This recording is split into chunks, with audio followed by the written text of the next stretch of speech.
Livro A Boa Nova, obra psicografada por Francisco Cândido Xavier, pelo espírito Humberto de Campos. Capítulo 21. A lição da vigilância. Aproximando-se o termo de sua passagem pelos caminhos da terra, reuniu Jesus os 12 discípulos com o fim de lhes consolidar nos corações os santificados princípios da sua doutrina de redenção. Naquele crepúsculo de ouro, por feliz coincidência, todos se achavam em Cesareia de Filipe, onde a paisagem maravilhosa descansava sobre as bênçãos do céu. Jesus fitou serenamente os companheiros e, ao cabo de longa conversação em que lhes falara confidencialmente dos serviços grandiosos do futuro, perguntou com afetuoso interesse: "E que dizem os homens a meu respeito? De alguma sorte terão compreendido a substância das minhas pregações?" João, que seus amigos o tinham na conta de Elias, que regressara ao cenário do mundo depois de se haver elevado ao céu num carro flamejante. Simão, o Zelote, relatou os dizeres de alguns habitantes de Tiberíades que acreditavam ser o mestre, o mesmo João Batista ressuscitado.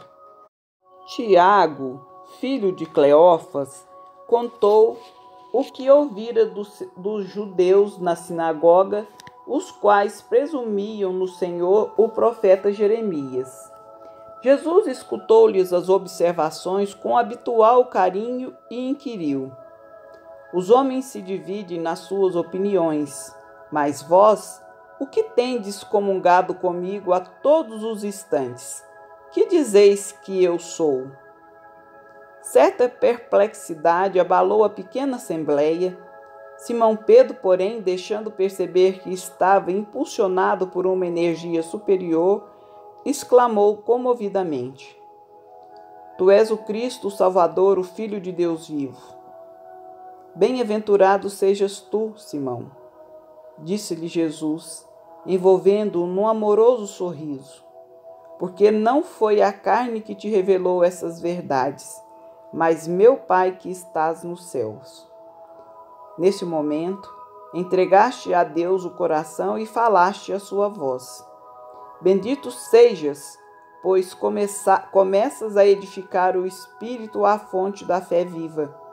Sobre essa fé, edificarei a minha doutrina de paz e esperança, porque contra ela jamais prevalecerão os enganos desastrosos do mundo. Enquanto Simão sorria, confortado com o que considerava um triunfo espiritual, o mestre prosseguiu esclarecendo a comunidade quanto à revelação divina no santuário interior do espírito do homem, sobre cuja grandeza desconhecida o cristianismo assentaria suas bases no futuro. No mesmo instante, preparando os companheiros para os acontecimentos próximos, o Messias continuou dizendo: "Amados, importa que eu vos esclareça o coração, a fim de que as horas tormentosas que se aproximam não chegam a vos confundir o entendimento. Através da palavra de Simão, tiveste a claridade reveladora. Cumprindo as profecias da Escritura, sou aquele pastor que vem de Israel com o propósito de reunir as ovelhas tresmalhadas do imenso rebanho. Venho buscar as tramas perdidas do tesouro de nosso Pai. E qual o pegureiro que não dá testemunho da sua tarefa ao dono do redil? É indispensável, pois, que eu sofra. Não tardará muito o escândalo que me há de envolver em suas malhas sombrias. Faça mistério o cumprimento da palavra dos grandes instrutores da revelação dos céus, que me precederão no caminho. Está escrito que eu padeça e não fugirei ao testemunho." Havendo pequena pausa na sua alocução, Filipe aproveitou para interrogar emocionado: Mestre, como pode ser isso se sois o modelo supremo da bondade? O sofrimento será então o prêmio às vossas obras de amor e sacrifício? Jesus, no entanto, sem trair a serenidade do seu sentimento, retrucou: Vim ao mundo para o bom trabalho e não posso ter outra vontade senão a que corresponda aos sábios desígnios daquele que me enviou. Além de tudo, minha ação se dirige aos que estão escravizados no cativeiro do sofrimento, do pecado, da expiação. Instituindo na terra a luta perene contra o mal, tenho de dar o legítimo testemunho dos meus esforços. Na consideração de meus trabalhos, necessitamos ponderar que as palavras dos ensinos somente são justas quando são seladas com a plena demonstração dos valores íntimos. Acreditais que um náufrago pudesse sentir o conforto de um companheiro que apenas se limitasse a dirigir-lhe a voz amiga lá da praia em segurança? Para salvá-lo, será indispensável ensinar-lhe o melhor caminho de livrar-se da voragem destruidora, nunca tão só das exortações, mas atirando-se igualmente às ondas, partilhando dos mesmos perigos e sofrimentos. O fardo que sobrecarrega os ombros de um amigo será sempre mais gravado em seu peso se nos pusermos a examiná-lo, muitas vezes guiados por observações inoportunas. Ele, entretanto, se tornará suave e leve para aquele a quem amamos, se o tomarmos como os nossos esforços sinceros, ensinando como se pode atenuar-lhe o peso nas curvas do caminho.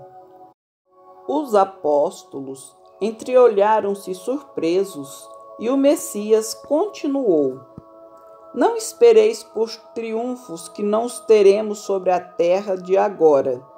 Nosso reino ainda não é, nem pode ser deste mundo. Por esta razão, em breves dias, não obstante as minhas aparentes vitórias, entrarei em Jerusalém para sofrer as mais penosas humilhações.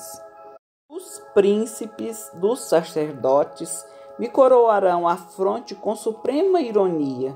Serei arrastado pela turba como um simples ladrão.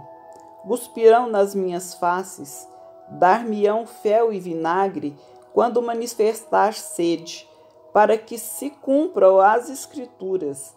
Experimentarei as angústias mais dolorosas, mas sentirei em todas as circunstâncias o amparo daquele que me enviou.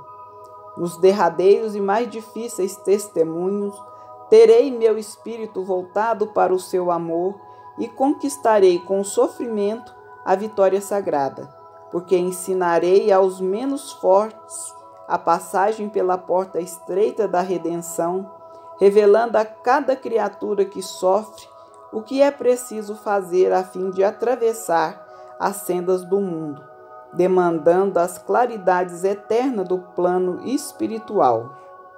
O mestre calou-se comovido.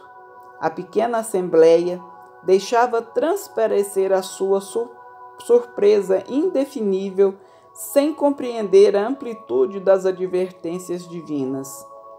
Foi aí que Simão Pedro, modificando a atitude mental do primeiro momento e deixando-se conduzir na esteira das concepções falíveis do seu sentimento de homem, aproximou-se do Messias e lhe falou em particular: Mestre, convém não exagerardes as vossas palavras.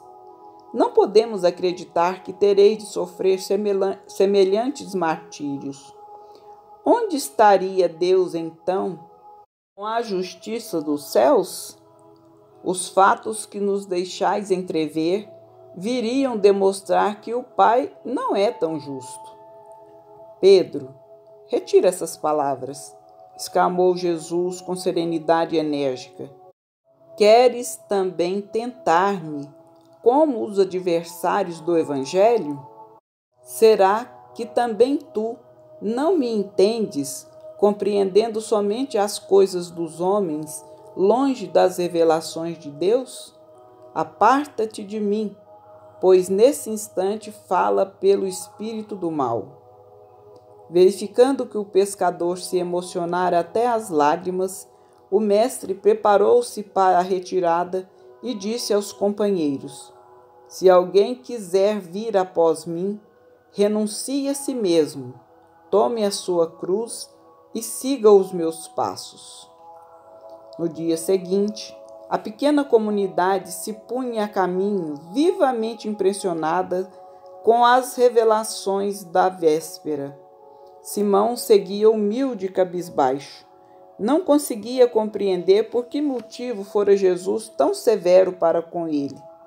Em verdade, ponderara melhor suas expressões irrefletidas e reconhecera que o mestre lhe perdoara, pois observava que eram sinceros o sorriso e o olhar compassivo que o envolviam numa alegria nova.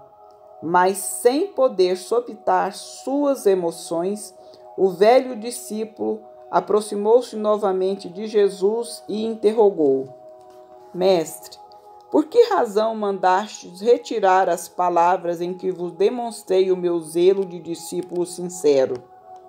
Alguns minutos antes, não havíeis afirmado que eu trazia aos companheiros a inspiração de Deus? Por que motivo, logo após, me designáveis como intérprete dos inimigos da luz? Simão, respondeu o Messias bondosamente, ainda não aprendeste toda a extensão da necessidade da vigilância. A criatura na terra precisa aproveitar todas as oportunidades de iluminação interior em sua marcha para Deus. Vigia o teu espírito ao longo do caminho. Basta um pensamento de amor para que te eleves ao céu. Mas na jornada do mundo, também basta às vezes uma palavra fútil ou uma consideração menos digna para que a alma do homem seja conduzida ao estacionamento e ao desespero das trevas, por sua própria imprevidência.